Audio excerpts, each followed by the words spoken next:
welcome to Candybar Antlerboy, a series where I, Mike Rapin, discuss the Netflix original series Sweet Tooth with the one and only IRCB regular, Danny. Every week we'll be discussing one episode of the TV series and chatting about the comic of the same name by Jeff Lemire, originally published by Vertigo Comics. Now let's get into the show. Danny, welcome back. We're here to talk about Season 2, Episode 1, aka Episode 9, aka In Captivity, 57 minutes long. I'm going to tell people at the top spoilers for Episode 9 of Sweet Tooth. Danny, how are you? How are you feeling? It's been so long since we recorded the first season of this because it's been so long since the last season came out. Yeah, Mike, I'm doing very well. I'm very excited to get back into this world. I didn't realize how much I missed this show until I had more of this show to watch. So I'm very happy Yes. to be back. I'm very happy to be doing this. And hopefully we can talk some stuff out because I think there's definitely a lot to talk about here. Yeah, that's putting it very lightly. But I guess what we're gonna do for this new season, we're changing things up a little bit. I'm gonna give you a summary of what happened in this first episode, or all of the episodes, I guess. And again, spoiler warning: if you haven't seen it, you better go and watch at least episode 9, season 2, episode 1 of Candybar Antlerboy. I mean, Sweet Tooth. That's what we're talking about. Uh, Go listen to so let's season talk one. about No, the you're right. Go listen to season one first Yeah, of go our listen to season show. 1 of the show. Go watch at season 1 of the show. Make sure you've watched the latest episodes of Sweet Tooth. But yeah, let me give a quick summary here. So in episode 1 of season 2, Gus is captured, or we get a summary of what happened from the last season, dropping us right back where we left things. Gus was captured in the zoo, which has been taken over by General Abbott and his group, the Last Men. We meet all of the kids in the zoo, and they're adorable as heck. It's quite perfect, honestly. Gus and Wendy break out of their cell in the zoo to try to reach their mom, aka Amy, who's with Jep, even though we haven't seen either of them this episode outside of in the flashback. Gus has a one-on-one with Dr. Singh. We're reminded that Gus has no belly button after Singh is put on high pressure by Abbott to, quote, find a cure in 3 days, which puts a very strong time pressure on this season. Meanwhile, Abbott seems to have no allies outside of his group, and we learn that perhaps 90% of humanity has been taken out by this strain of this mysterious virus that kind of has been, sorry for the pun, plaguing the series. And there's a, quote, doomsday strain that's been knocking people out beyond just this zoo area. And the episode ends with Bear, who we remember from last season is like some independent girl teenager who's been part of this rebellious group that broke apart. She's talking to Gus's mom, Birdie, on this GPS phone, and is told by Gus's mom that she needs to find a cassette tape in her childhood home, which is where Bear is at, where she found this GPS phone. And suddenly the Last Men show up thanks to the tracked GPS phone. Danny, this first episode is insane. I got to know what you think of this because I've got notes and notes and notes, but man, oh man, what's going through your brain right now? Well, a little inside baseball. When I was putting together my notes and I came to see Mike's notes for the show, I noticed that we roll a lot of the same things down. So I'm very glad to Yeah. see we're kind of aligned there. But yeah, first of all, did you watch the little 3 minute recap of season one? Yeah. Okay, Yeah, I watched it and I basically wanted to cry. yeah, The entire like synopsis that they gave, I was like, "Oh, right, this show put me through the ringer last season." it is so well done. Like, of course, I recommend you watch season one. But if you're one of those people that are like, no, I'll just jump back into it, at least watch the recap because I think it will charge you emotionally too, like with everything that's going on. Mhm. As you mentioned, I love seeing the kids, all the little creatures. I feel like we're seeing a little bit more detail now in a lot of the characters that we didn't get as Oh yeah. much last season. They also we're seeing their personalities and their little quirks and how they're different. And then of course, I hate Abbott and the Last Man, and this one just really shines a light on how how much you should hate them as an antagonist. Mhm. Uh, Mhm. but on the other hand, I've always been kind of in the middle with Doctor Singh, uh, Oh yeah. and I don't know, I still don't know. I go back and forth on like we'll get into it, but Roy, so like that really puts you in a tough spot with this, but really really entertaining first episode. I'm glad we're back into this world, and yeah, I really enjoyed it, and I just wanted to watch the second one right away, which normally I'm not a big binger, like I like to take my time with shows, but for this Yeah. one I definitely wanted more. Yeah, I wrote down a couple of little quotes that I thought were nice, like like some stories start at the beginning, ours starts here. I mean, the narrator for this series is amazing. Like I noted this in my what was so good, right? Like, I forgot how solid the narration was on this season, or on the show in general, right? Yeah. It totally clicks. The show isn't a western, and we've got this voice that's very westerny, but you're like, no, this is very like fatherly. This is grandfatherly. Like someone is telling us a story here, and I love that this show constantly reminds us that we're not getting the full picture, and that's okay because you're getting this story mostly from Gus's Mhm. perspective. Um, which is why it's so great to see scenes like all of the little kids coming together Yeah. and like, oh my god, my fucking heart almost exploded out of my chest when they started signing to each other. Oh, And like Gus is like, what are you doing? She's like, well, some of us choose to not speak and some of us speak. So we just sign everything so that everyone knows what we're saying. I'm like, this is what the future of humanity looks like. yeah. It's in these kids, and I love them. I love every single one of them. They none of them can do any wrong. Even the ones that are grumpy, they can't do anything wrong. They're perfect little children, and if any of them get hurt, I'm driving straight to California to Netflix's office, and I'm going to be banging down doors to figure out who made a decision to hurt any of these children. I'm just, oh, it's so good. Like we meet these kids, and I was just like, we must protect them at all costs. There's nothing better Mhm. or more important than protecting all of these kids. Like Gus is important, but these kids, oh, I love them. I love them so much. I, as I was watching the first episode, I tweeted out and I copied Jeff Lemire and Robert Downey Jr. since they're both involved with the show. I was like, if Yeah. anything ever happens to Bobby, I'm done with this show, and I want you to know that. So, Yeah. but overall, yeah, all the kids. I think I don't know, for some reason Bobby is the one that I feel like he's the most defenseless. But he's Oh actually yeah. kind of a badass in this first episode, right? He gets Yeah. a lot of things done, and he kind of suffers a little bit of consequences for that. But Mhm. I thought of I was thinking of when they were putting their little plan together. I could just picture there's an episode of Rugrats where they kind of homage The Great Escape with the little song like da, Mhm. da, Mhm. da, da, da, da. You know what I'm talking about. And I was like, oh yes, this kids, they're gonna get out and they're gonna do something. But it was heartbreaking to see the last man just tear apart the zoo, like the reserve that Oh my gosh. they had made that their home. They had decorated everything, and they were just like it doesn't even. It feels like they were they were in purpose like purposely like they're just erasing their identity from that place because Mhm. that will give them strength, right? And now they want them to know that they are being captive. I hated that. I hated seeing the guys wash off like the things from the ceiling that the kids had written like this is our Oh. home. Like it just Yeah. broke my heart. And this show has a Yeah. lot of messages that you need to apply to the real world because a lot of these things are actually happening.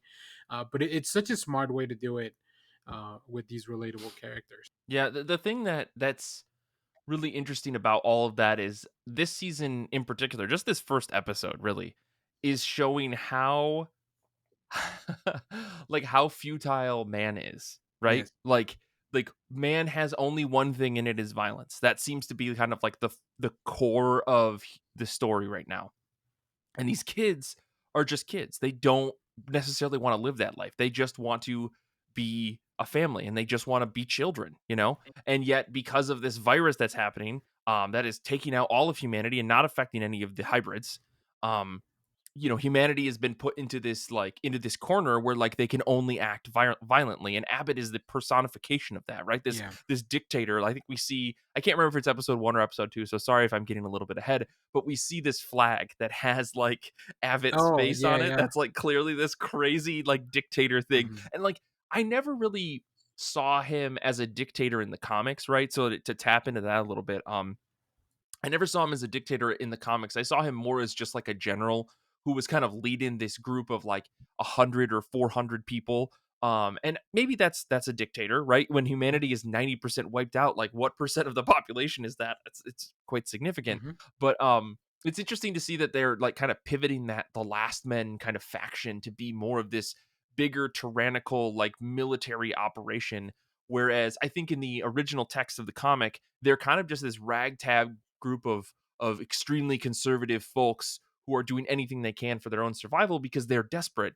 And that doesn't mean that we should necessarily be sympathetic towards them because obviously they are pretty horrific, and there are plenty of people. We even see that in in the show of people who are trying to survive and just regular people, right? Like Amy, who manages to peacefully survive, Yep.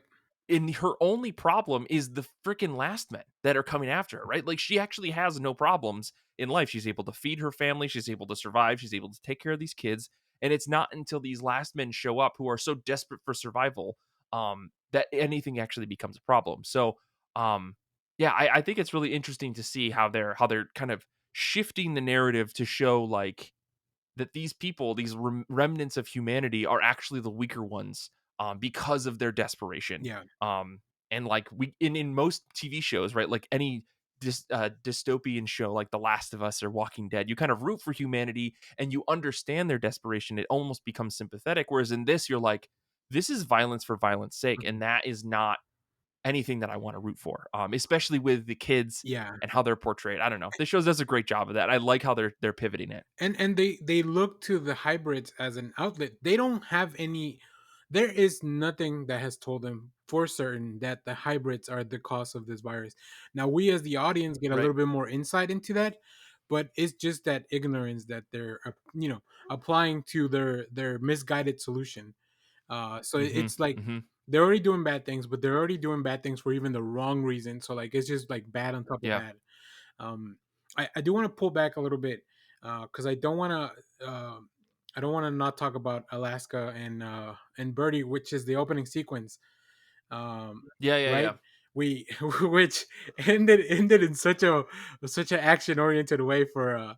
First of all, I was like, "Lady, what are you doing all the way where?" I didn't realize it was Alaska until later in the when we see it at Yeah, the yeah, beginning of yeah. the episode. But I was like, "Why are you here by yourself? Like, how are you not dead?"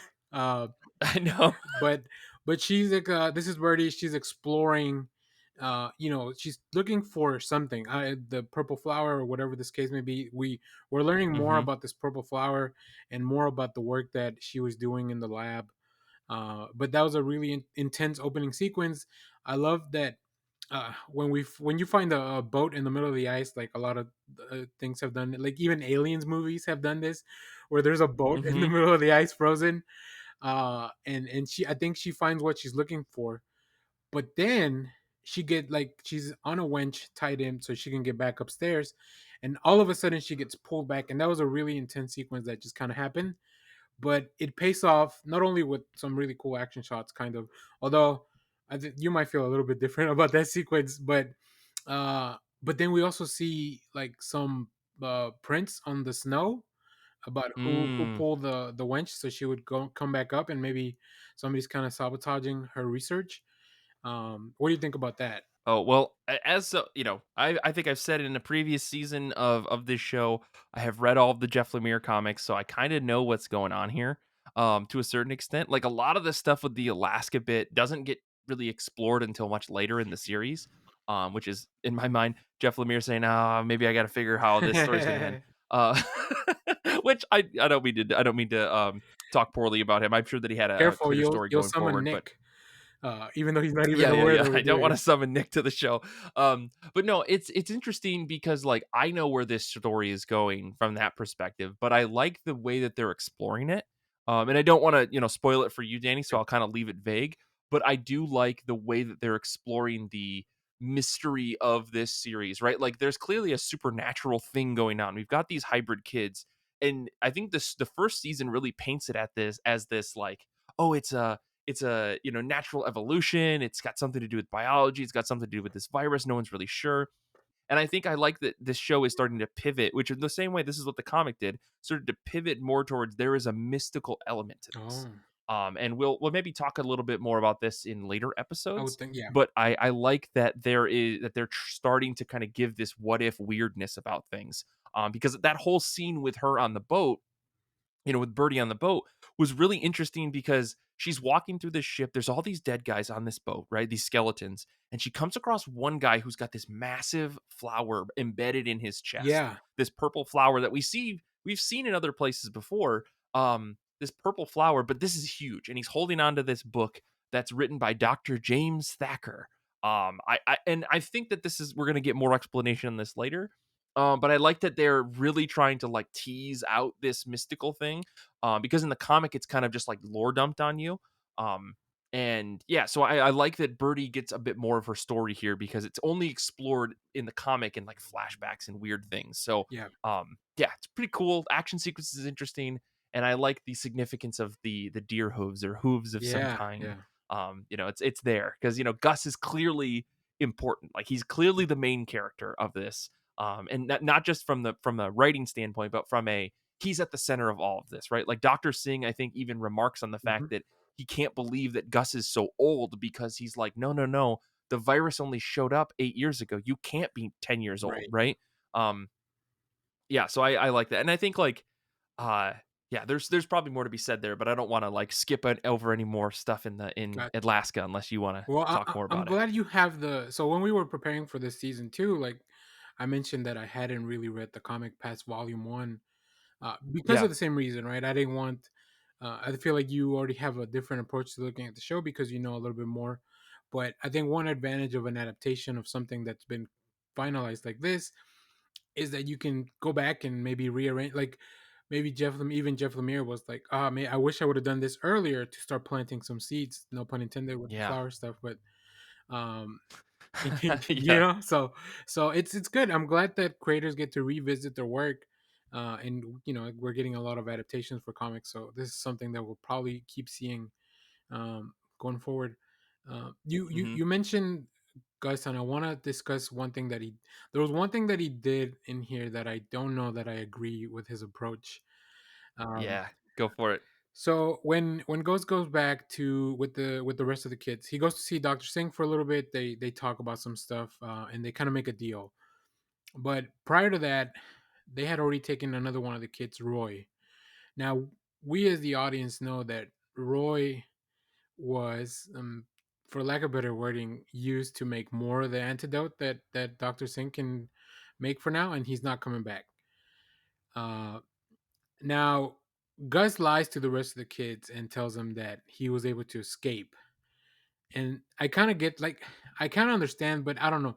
It still feels weird. Mike, how do you feel about that? Yeah, I felt my stomach kind of turned in that moment because obviously, the other oh man, I didn't write down the little girl's name. The other little girl like knows what's going on, right? And but when Gus says, like, "Oh, Roy, he escaped." Like I went out there and it turns out that he escaped. This is Gus starting to unintentionally, I think, Mhm. fall into this leader position, right? One of the moments that I wrote down later in the episode is Gus leaves again and he comes back and the kids are like, or maybe this is when he came back. They said, "Gus, you made it." And he says, "Of course, I wouldn't leave without you guys." Yeah, yeah, yeah. To me, this is Gus saying, like, I think subconsciously stepping up into this leader Hmm. position of saying, I'm the oldest. I have to take care of these kids because he is the oldest. All of these kids are under the age of 10, Right. which, like, I have to constantly remind myself of. And I think, like, they've done a fantastic job of casting these little kids. Yeah. Like, we should maybe talk about that a little bit, but they've done a great job of casting these little kids who are truly little kids who just like they have really really big emotions and so they don't know how to handle it and it takes them over, right? Like when you and I are sad as adults, we maybe can like compartmentalize it a little bit or we can put it off until, later. Maybe. Whereas these kids, they're feeling big sad, Yeah. all the time and they don't know how to handle it. And so when a new kid shows up and a new kid comes back and is able to say, "Oh yeah, I didn't get taken," or "I didn't escape." Hmm. Like he's inspiring hope in these kids and it's a big hope. It's a big feeling for them. Yeah. And you can see it. And again, I think this is great writing. This is great direction in this episode. Gus being this reminder that like it's possible for us to survive and get out of this um really lifts all of their spirits. Yeah. It I don't know, I love that so much. It's such a wonderful moment for them. definitely. And you did have Wendy. Wendy is the little girl, and you did have on the Mhm. note. So I That's her appreciate name, it. Wendy. Yeah, thank you. So I think Wendy kind of also feels like she has to fill in the role because she was the first one that with Amy, and she's, I Mhm. guess, kind of Mhm. in terms of that, the oldest of the group when it comes to being part of being with mom. Uh, Yeah. but yeah, so she knows, right? She knows the truth, and Mhm. I feel like sometimes Gus does things without thinking about the Oh repercussions. yeah. Oh Which, yeah. it's understandable. Like you said, these are 10-year-old and kids, or even the younger.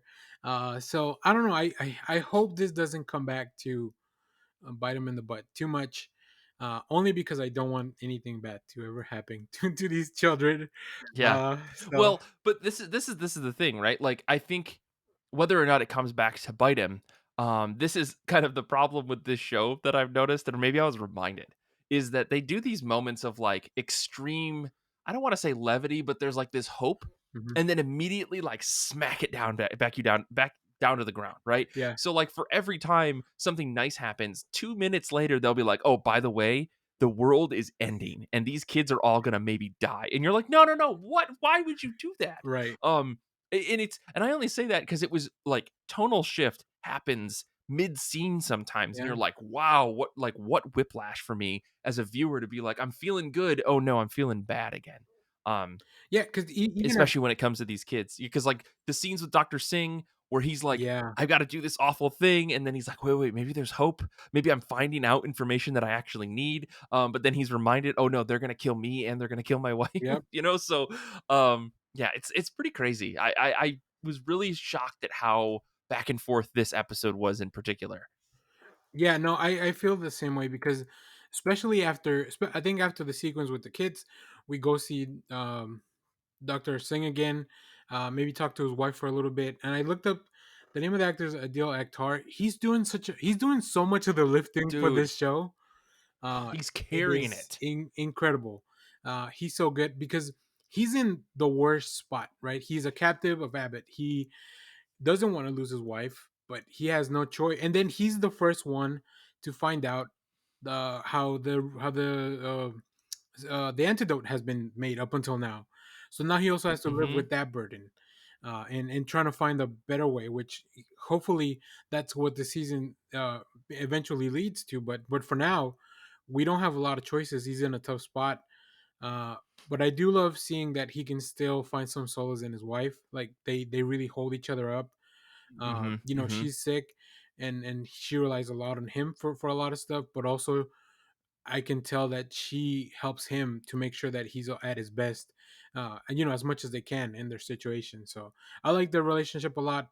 I like that he snuck a little like something from their religion, so she could like have some sort of spiritual life still, even as a captive. So Yeah. all those little details, the show's really good at. Hmm. So I just love all that stuff. Like there's a lot of symbols in this show that mean a lot to people because I guess in a world where everything has gone to shit, you kind of keep some keepsakes to remind you of better times. Yeah. And those things mean a lot and they carry a lot of weight in the show. So I love seeing that. Which leads to talking about dogs showing up. Well, okay. Let's take a step back Yeah, here yeah. because like we do need to maybe talk about like the ending where with Bear slash Becky Oh talking to yeah, yeah. Birdie up in Antarctica or in Antarctica in Alaska. Um and this is like to me like one of the most frustrating parts of television like this where like two people are communicating and they're communicating so poorly. You're like, God, if you just knew how to speak the Right. correct words, and it's not even words that are like out of the scope of their character. They're just like speaking in quarter sentences, not even half sentences, of just being like, what are you, how are, and then they cut to the other person and they're like not even responding to the questions, and they're both walking around like the most obvious things Yeah. in the world that their characters should be asking. I love it and I hate it. And then of course, Birdie says, oh, find a cassette. And then we get this fantastical thing that happens in every TV show that takes place in the near future, where it's like, what's a cassette again? As she's like rifling through 100 of them, and I'm just like, Yeah. she picks up a freaking vinyl I love that. record, I and she's love like, that. "Is this a cassette?" I was like, shut up with that." I love that. Uh, um, And of course, like the bit with like, oh, it turns out that this thing's got a tracker in it. It's like, of course it freaking does. Like, how else is Bear's story going to move forward if she doesn't accidentally have to be pushed out of this place? mhm. That she's found a moment of rest in. Um, and yeah, I don't know. I kind of expected the phone to be a thing a little bit longer in the I thought or so in the too. season. Like Bear was maybe this connection to Birdie because clearly they need to somehow link the story up with Birdie at some point. Like we got to get to Alaska. I think that's like the end game. But or Alaska's got to get back to them one way or the other, Right. right? So how are they going to continue this communication? I don't know now because now the phone is broken. That kind of frustrated me. There's this stupid fight on the roof, which like I guess is an interesting thing, but it's kind of dumb because like this one guy goes up to the attic, finds where Bear is, and then like everyone's like, "Huh, I guess there isn't another person here." It's like it's so stupid. I don't know. But then we get that moment with Judy who has the flamethrower and she's like, "Get off my Yeah, property!" and she blasts fire at all those guys. What a cool moment. she got her Once Upon a Time in Hollywood moment when Leo pulls out the flamethrower. I was That's all I could think of. Yeah. It was great too, because like that is, especially the way that scene was shot, where you see parts of the flamethrower before you get the full reveal of like, oh, this Mhm. lady's got a flamethrower, and then Oh the yeah, she door opens, the lasmen start coming in, like, no, you don't, punk. Yeah, that yeah. was great. Again, like how do you handle all of these characters in a show? How does Bear get away? Like these are things that I'm sure a writer's room has to figure out, and they did. I just like felt like there could have been a different way to handle that and still have Bear go off on her own way. Yeah. Um, but 'Cause- I don't know. Phone broke. It's fine. I don't know. Maybe this season's gonna get accelerated. I wrote in my notes because I kind of know where this story's going. right. Bear is a new character to the series, right? She wasn't in the comics. Oh, okay. So Bear to me is kind of this linking thing that's going to somehow bring in this extra element of stuff that's going to make the puzzle of the story come together. Obviously, she knows something. She needs to get this information to Gus, which means that she needs to somehow find Gus, or she needs to find Jep, or she needs to find both. Um, and yeah, and then we get a little bit more in Antarctica. And the one moment that I wanted to point out was there was a little Jeff Lemire sketch on the wall when they were like panning through all the stuff that Birdie had, and I was like, "That's a nice little Easter egg for Yeah. dorks like me and you." Yeah. But the ending to me was a little frustrating with the dog thing. I don't know because I was like, "What the hell's going on? How do you not Right. notice this giant woolly dog in there?" But go ahead, Danny. Go ahead, Danny. No, I mean, I kind of felt the same way. Like, how you're just gonna drop this here, literally drop it in, and then just walk away and end the episode. That was an interesting place to end it, because it's like, it's not really a cliffhanger, because you don't like, it means nothing without any of the context behind it. Sure. So it was an interesting choice, but then again, we had like, this episode was pretty long compared to every, like, the last season, and then the Yeah. rest of the episodes in this season, I think. But it makes a lot of sense that we would have a little bit longer just to get back started, get us back on track.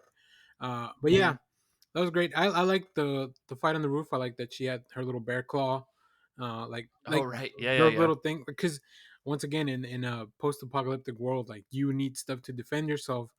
I don't know if that's the most practical thing, but it's probably the one thing that she can carry around, where like she could just have it on her at all times. So Hmm. we'll see. I definitely want more about Birdie, because last season they left us with her picking up the phone, and here we finally get a conversation that's not even a conversation.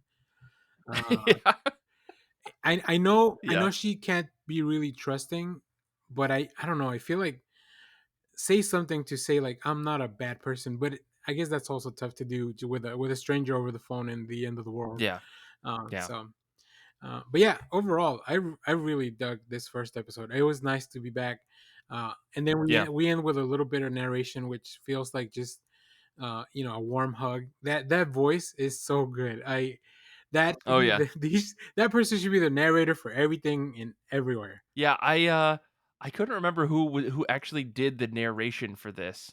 Um and I remember James Brolin did it. Is the narrator, right? So he's an old man. So he's got this perfect like like deep rich southern accent Yeah, almost like like it's molasses. really it just yeah, it's perfect. It's perfect. We Um need to get him to do a little like, you're listening to the IRCB podcast.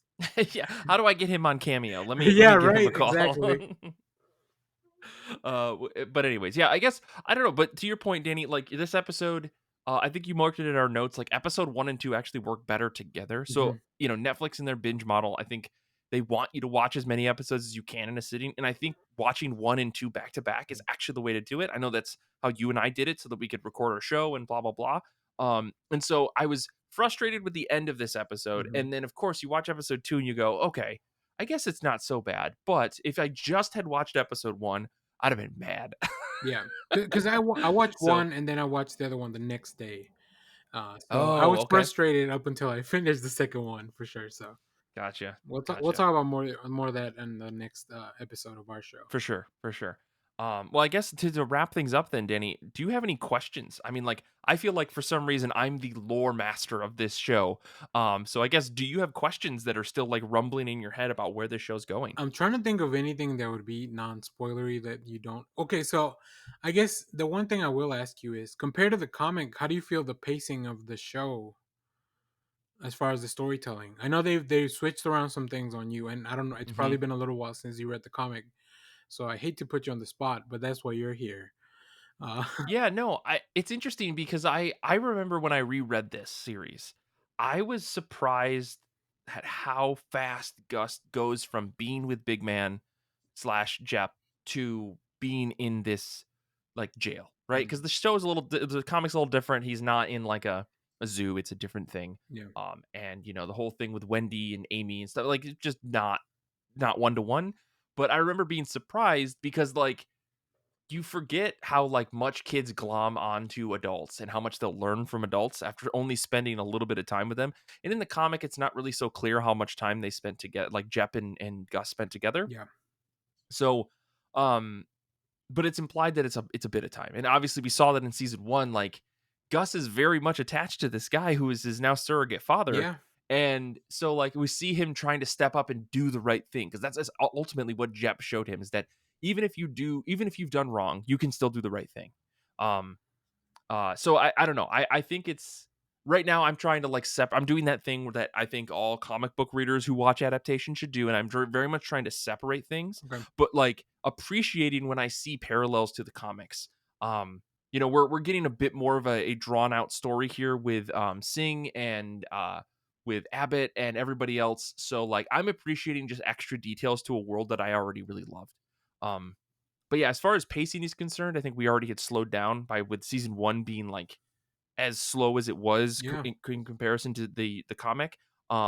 But I'm wondering now if they're going to speed things back up because I feel like with how much they're hinting at like the bigger story that's going on here, I'm like, man, how they can't just take a break. Otherwise, we're gonna feel like we're missing something. Yeah, So it feels like yeah, season one left us at the top of the roller coaster right before you start going down, and then now that we're in season totally. two, like going pretty fast there. So, um, Yeah, I I'm, mean, I'm and if Sweet Tooth only ends up being 3 seasons, 4 seasons, that I one we should thank our lucky stars that a show on Netflix was able to get the 3 or 4 seasons. yeah, right.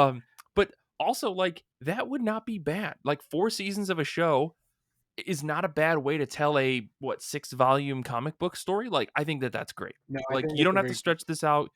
Like we don't need spin-offs. Just tell a cool story. We got these really fun kids. We've got these really great adult actors. Like I don't know. I feel like this show is firing on all cylinders, and like overall, I really liked what I've seen so far of this season. But Mhm. maybe I'm a little biased because I love the Sweet Tooth story. So Yeah.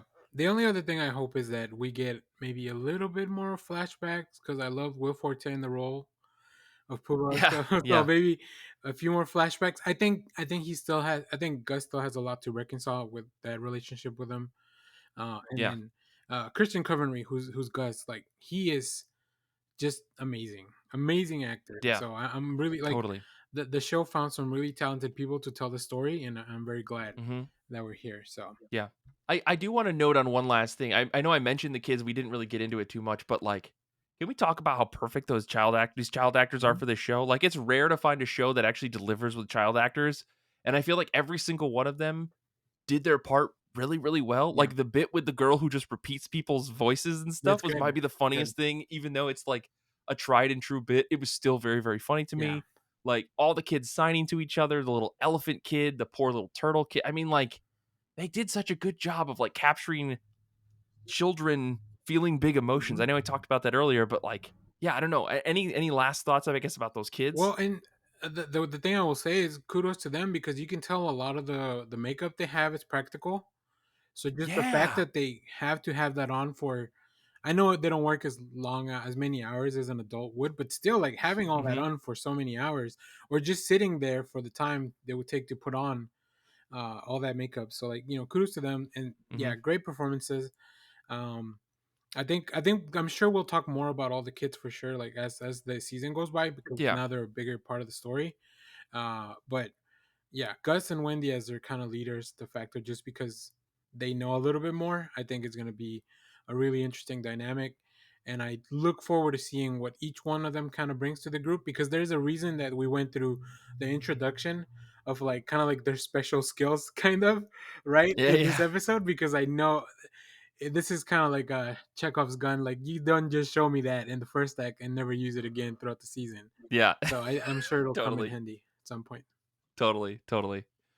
Well, cool. I guess I think that probably wraps up for this first episode. I hope you enjoyed listening. If you did, send us an email, send us a voicemail, ircbpodcast@gmail.com. Maybe we can play you and get you roped in to have part of the conversation with me and Danny for future episodes. But until next time, you can follow us all on Instagram, Twitter, TikTok. We got a Discord, we got a Goodreads, we're on YouTube, pretty much everywhere on the internet where you can find podcasts. It's a fantastic place to be. You can support us on Patreon at patreon.com/IRCB podcast to get access to all sorts of exclusive stuff like the IRCB Movie Club, Better Batmobile Season 2, Giant Days of Our Lives, our Giant Days reading series, Saga of Saga, where we cover every single issue of Saga issue by issue, and so much more. I want to say thank you to the Sam DS who did the IRCB Candybar logo. The music for this episode is Beautiful CS by Robert Farmer. Thank you to Danny. Thank you to Kara for proof listening. Thank you to everyone out there listening. If you got this far in the episode, we love you. We love you. We love you. Until next time, comics are good, and so are you.